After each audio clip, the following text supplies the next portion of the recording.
پی T آئی funding case کا معاملہ F I اے کی جانب سے تحریک انصاف کے رہنماؤں کو نوٹس بھیجے جانے کا سلسلہ جاری ہے۔ میاں محمود الرشید آج ایف آئی اے کے سامنے پیش ہوں گے۔ ایف آئی اے نے پیشی کے موقع پر سیکیورٹی مانگ لی۔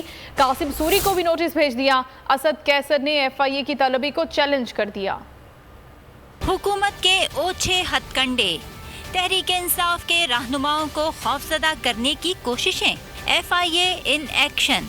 پی ٹی آئی کے خلاف ممنوعہ فنڈنگ کیس میں پی ٹی آئی رہنماؤں کی طلبی کا سلسلہ جاری ہے۔ محمود الرشید آج ایف آئی اے کے سامنے پیش ہوں گے۔ ایف آئی اے نے طلبی کے موقع پر سیکیورٹی مانگ لی۔ ایس ایس پی سیکیورٹی کو سیکیورٹی تعینات کرنے کے لیے خط لکھ دیا۔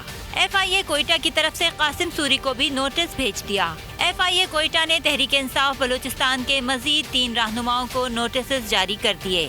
ان میں سابق گورنر ظہور آغا، داؤد خان کاکڑ اور وہاب آغا شامل ہیں۔ تحریک انصاف کے رہنماؤں کو بینک اکاؤنٹ میں بھاری رقم کی منتقلی پر طلب کیا گیا ہے۔ سابق اسپیکر قومی اسمبلی اسد قیصر نے ایف آئی اے کے نوٹس کو عدالت میں چیلنج کر دیا ہے۔ انہوں نے وکیل بیرسٹر گوہر علی کے ذریعے درخواست دائر کی۔ اسد قیصر نے درخواست میں موقف اختیار کیا کہ یہ الیکشن کمیشن کا دائرہ اختیار ہے، ایف آئی کا نہیں۔ سبسکرائب کریں اور بیل دبائیں تاکہ کوئی خبر رہ نہ جائے۔